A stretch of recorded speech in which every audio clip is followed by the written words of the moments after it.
Hello friends, I am again back with a new video. In this video, we will be again recalling about the concepts of stars that we have done and some question answers to be discussed so that we can complete it up completely. So, what is a star? A star is a burning. So, I will be going to tell you in Hindi in short everything so that our topic will be completed fastly. तो भाई लोग, अब मैं आपको बताने जा रहा हूँ तारों के ऊपर। तो तारों का मतलब क्या होता है? वो उन्हें बॉल उन्हें धूल और गैसेस का और इन इंग्लिश में हम लोग उससे बोलते हैं डस्ट एंड गैसेस का वो होता है गोला। ठीक है, उन लोग का बेसिक एलिमेंट्स होता है कार्बन और आयरन, जो कि पाया जाता है धरती पर, और उनका जन्म होता है नेबुला में। नेबुला का मतलब क्या होता है? नेबुला का मतलब होता है जो बड़े बड़े बादल, वो भी डस्ट एंड गैस से बने हुए। और नेबुला का कुछ एग्जांपल्स हम लोग ले लेते हैं। तो हम लोग ले सकते हैं जैसे कि helix nebula, the crab nebula, the cats I nebula. हम लोग ये सब एग्जांपल्स ले सकते हैं।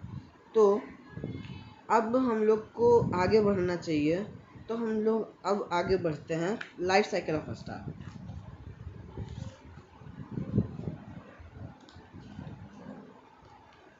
तो देखिए, हम लोग को कंपैरिजन ऑफ स्टार साइजेस भी करना है, पर पहले हम लोग को लाइफ साइकिल का जानकारी होना चाहिए उसके लिए। तो देखिए भाई लोग, यहाँ पे मैं आपको कम्प्लीटली मैं आपको दिखा रहा हूँ तारों की ज़िंदगी के बारे में। देखिए, पहले तारों का जन्म होता है नेबुला में, बड़े बड़े बादलों में, जिन्हें कहते हैं नेबुला। वहाँ से एक प्रोटो स्टार बनते हैं, जो कि बहुत ही छोटे छोटे स्टार्स होते हैं।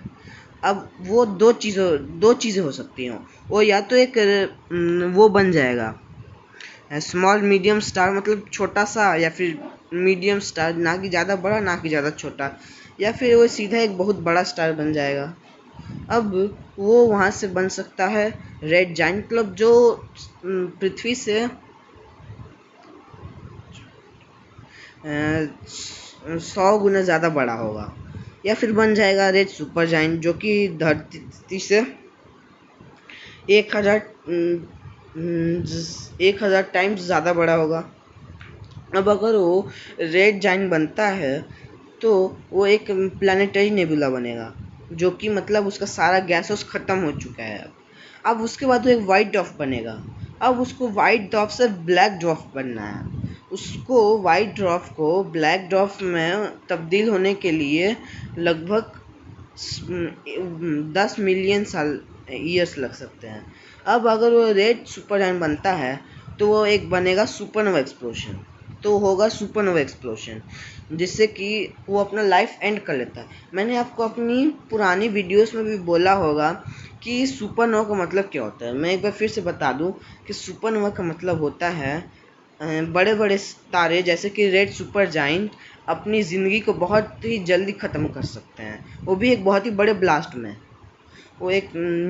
वो बहुत ही ख़तरनाक होते हैं। तो वो बहुत ख़तरनाक होते हैं। और उसके बाद वो दो चीज़ें बन सकते हैं, ब्लैक होल बन जाएंगे या फिर न्यूट्रॉन स्टार।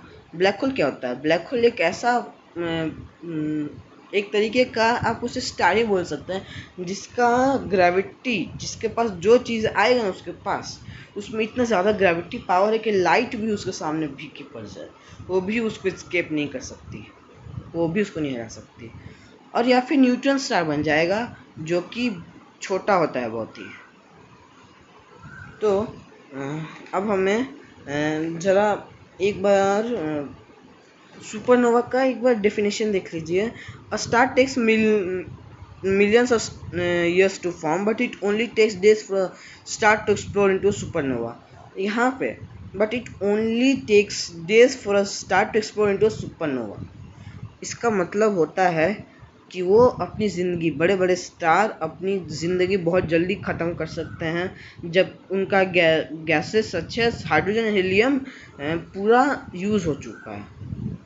ठीक है दोस्तों, अब देखिए, अब तो हम लोग का हो गया। अच्छा, वो तो था बड़े तारों के बारे में और छोटे तारों के बारे में, पर अब मैं आपको वहाँ पे जो था उसको हटा लीजिए। अब मैं आपको बड़े स्टार्स के बारे में बताऊंगा एकदम सही से, मतलब पूरा उसका डिटेल्स नहीं। छोटे तारा है, यहाँ पे सिर्फ छोटा तारा है, वहाँ पे बड़ा और छोटा दोनों के बारे में है, पर यहाँ पे छोटा तारों के बारे में थॉरोली दिया हुआ है। तो देखिए, पहले वो स्टार का जन्म होता है जिसे हम लोग यंग स्टार कहते हैं। उसके बाद वो, जैसा हम लोग मैच्योर होते हैं ना, माइनस के बाद हम लोग मैच्योर हो जाते हैं, मतलब वो बड़ा हो चुका है, और वो बड़ा होता है गुब्बारे से भी बड़ा, गुब्बारे जैसा फूलता रहता है। उसके बाद वो एक रेड जाइंट बन जाएगा जो कि पृथ्वी से 100 गुना ज़्यादा बड़ा होता है। उसके बाद वो उसका जो भी आउटर लेयर, जैसे कि हम लोग जैसे भी कोई भी एनिमल अपना स्किन छोड़ के कैटरपिलर मेटामॉर्फोसिस की मदद से अगले स्टेज पे जाता है, वैसे ही वो अपना स्किन छोड़ देते हैं, मतलब अपना आउटर लेयर छोड़ देते हैं, और मिलियंस ईयर्स के बाद, मतलब लाखों सालों के बाद वो बन जाते हैं वाइट ड्वार्फ। तो अब हमें यहाँ पे आना होगा, जो कि हमारा आखिरी टॉपिक है, साइज एंड कलर। देखिए, अब मैंने जो आपको बताया, super giants, what are giants. देखिए, यहाँ पे सुपर जाइंट्स और जाइंट्स का मतलब तो मैं आपको बता ही चुका हूँ। तो अब हम लोग ज़्यादा टाइम वेस्ट ना करते हुए, अगर अब हम लोग इसमें जाएंगे तो ज़्यादा फ़ायदेमंद होगा। तो मेरे हिसाब से देखिए, तो सबसे यहाँ पे हम लोग पढ़ेंगे थोड़ा, ताकि हम लोग को ज़्यादा नॉलेज हो सके। अगर हम लोग पढ़ेंगे तो हम लोग के लिए ज़्यादा अच्छा है। इसमें मैं आपको ज़्यादा अच्छा बता पाऊँ ना बता पाऊँ, इसका कोई मुझे वो नहीं लगता, क्योंकि मैं उतना अच्छा समझा पाऊँगा कि नहीं। इससे अच्छा हम लोग पढ़ते हैं। The temperature on the surface of a star also affects the colour of its light. अब मैं आपको बताएं, हम लोग का सिर का ऊपर का बाल का कलर ही हम लोग का सिर का कलर ही हम लोग का एज ही हम लोग का बालों का वो कलर डिस्क्राइब करता है। वैसे ही इन लोग का सरफेस, मतलब जो उन लोग का ऊपरी हिस्सा होता है, वहाँ का टेम्परेचर, मतलब उन लोग का ऊपरी हिस्से का गर्मी होता है, वही उन लोग के लाइट के कलर को भी अफेक्ट करता है।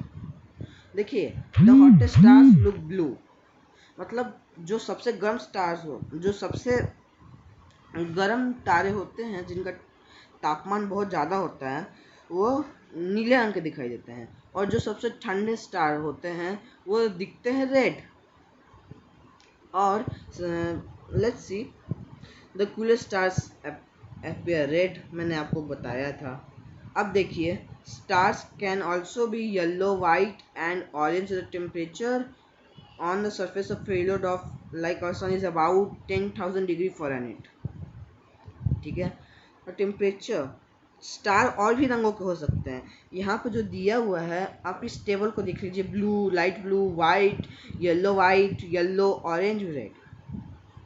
पर यहाँ पे सिर्फ 2 ही ठो दिया हुआ है, 3 ही ठो, येलो, वाइट और ऑरेंज। ओके, मतलब पीला, सादा और नारंगी।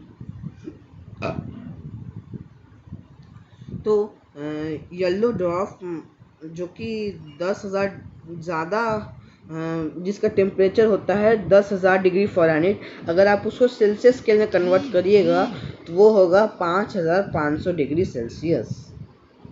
और red dwarf is only about half as hot, मतलब 5,500 है, उसका भी आप आधा करिएगा तो 2,250 आएगा, 2,250 डिग्री सेल्सियस और 5,000 डिग्री फ़ारेनहाइट आ जाएगा। पर अब देखिए, ब्लू जाइंट का मतलब होता है, इसका टेम्परेचर हो सकता है 10,000 इंटू 10 कर दीजिए तो 1 लाख हो जाएगा, तो 1 लाख डिग्री फ़ारेनहाइट। और अगर आप उसको 5,500 सेल्सियस में करिएगा तो 55,000 डिग्री सेल्सियस हो जाएगा। ठीक है, अब हम लोग थोड़ा इन सब टॉपिक्स से हट के थोड़ा आगे बढ़ते हैं। तो देखिए, ये है हमारे सूर्य का भविष्य। तो हमारे सूर्य का भविष्य ये है कि कुछ मिलियन सालों बाद जब सूर्य अपनी सारी गैस यूज़ कर लेगा तब वो बहुत बड़ा हो जाएगा, 100 गुना ज़्यादा बड़ा हो जाएगा। तब वो पूरे धरती के आसमान को ढक देगा और पूरा ओशन सूख जाएगा, मतलब सारी नदियाँ, सारी समुद्र सूख जाएंगे। तब धरती पे कोई जीवन नहीं बचेगा। ठीक है, अब हम लोग एक्सपो प्लैनेट्स के बारे में थोड़ा जानेंगे। तो एक्सपो प्लैनेट्स होता क्या है? एक्सपो प्लैनेट्स का मतलब होता है जो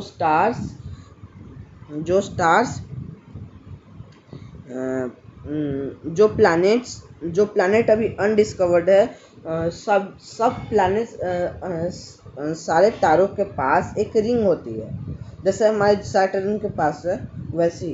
तो वो जो डस्ट और गैस होता है उनसे वो बनाते हैं कुछ प्लैनेट्स, उनको कहा जाता है एक्सपो प्लैनेट्स।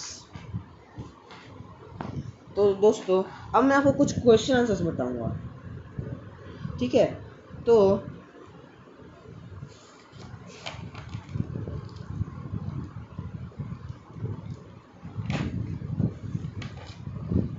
देखिए, ये सब क्वेश्चंस इम्पोर्टेंट है या नहीं, आप लोग मुझे कमेंट में बताइएगा आप लोग को मेरी वीडियो कैसी लगी। तो हम लोग अपना आगे बढ़ते हैं। So what is a protostar and what is nuclear fusion? A protostar is when a star is born in nebula, it becomes a small star that is known as protostar. And what is nuclear fusion? The fire that is not same as the fire created by burning wood or coal is known as nuclear fusion. What is star cluster? Stars are born in groups called pairs, and when mm, pair stars are born, mm, have many number of stars, they are known as star clusters.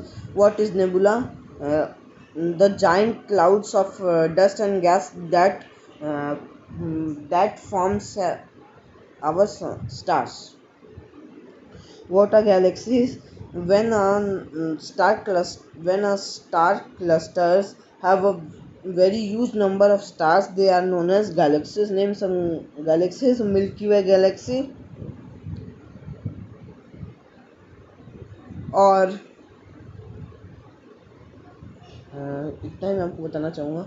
Name the two telescopes, humble space telescope और the Chandra Observatory. Name the two elements found in Earth, carbon and iron. State in two forms of similarities between stars and humans. Stars also have a life cycle like humans. तारों के पास भी life cycle होता है इंसानों के जैसे। वो जन्म लेते हैं, यंग स्टार बनते हैं, मैच्योर्ड होते हैं, फूलते हैं, मतलब बड़े होते हैं, और रेड जाइंट बनते हैं। उसके बाद एक एक्सप्लोशन में ख़त्म हो जाते हैं, उसके बाद वो बन जाते हैं white dwarf. Two stars are not same on has each other like humans. कोई भी दो तारे एक दूसरे के जैसे सेम नहीं हो सकते। ठीक है दोस्तों, अच्छा, तो अब हम लोग कुछ इम्पोर्टेंट वो जान लेते हैं। ठीक है, तो देखिए यहाँ पे कुछ इम्पोर्टेंट वर्ड्स हैं। Black hole, a collapse star with such strong gravity that light does not escape it, dwarfs stars that are similar in size to our sun. Exoplanets, any planets traveling around stars that aren't our sun. Galaxy system containing billions or billions of stars. Giant stars that are tens of times larger than our sun. Gravity, a force that pulls two objects together. Nebula, giant clouds of dust and gas in space. Neutron star, a very compact star that can remain after a supernova explosion. Nuclear fusion, a special kind of reaction that makes stars give off light. देखिए यहाँ पे कुछ उन लोग का थोड़ा highlighted करके दिया हुआ है, पर वहाँ पे जो दिया हुआ है, मतलब जो मैंने आपको अर्लियर वीडियोस में जो फ़ोटोज़ दिखा के बताए हैं, वो थोड़ा सिंपल लैंग्वेज है। तो आप लोग चाहें तो इसको भी कर सकते हैं और आप चाहे तो उस वाले को भी कर सकते हैं, ठीक है। Protostar, a ball of gas and dust in space that becomes a star after its course begins nuclear fusion. Star cluster, a group of hundreds or thousands of stars bound together by gravity. Supergiant stars that are hundreds of times larger than our sun. Supernova, powerful explosion that happens when very last stars die. Okay तो हम लोग थोड़ा कीर्थन जो इस book को लिखे हैं, कीर्थन के बारे में हम लोग थोड़ा जानेंगे, ठीक है। ऑथर के बारे में, Keerthan is a science writer living in New York city. He has a master degree from New York university science health and environment reporting program. Before becoming a freelancer, Keir was a staff writer at the science news web sites livescience.com and space.com, where he wrote about earthquakes, dinosaurs, black holes and other interesting things. तो हम लोगों ने लगभग पूरा stars का topic complete कर लिया है। तो दोस्तों मैं आपको एक और चीज़ के बारे में सूचित करना चाहूँगा कि अब मेरी सारी वीडियोस, जो भी अगली वीडियोस आएंगी, वो अब स्टार्स के ऊपर नहीं होंगी, अब वो सब डायनासोर्स के ऊपर होने वाली हैं। तो उनको भी ज़्यादा देखिएगा। और मेरी आपसे विनती नहीं, मैं आपको ये बोलना चाहूँगा कि अगर आपको मेरी वीडियोस अच्छी लगे तो उनको कमेंट कीजिए, लाइक कीजिए, सब्सक्राइब कीजिए और शेयर कीजिए। तो ठीक है दोस्तों, और एक और चीज़ को मैं आपको सूचित करना चाहूँगा कि 2020 में कुछ भी अच्छा नहीं जा रहा अभी तक। तो कोरोना वायरस से बचें, घर पर रहें। बाय।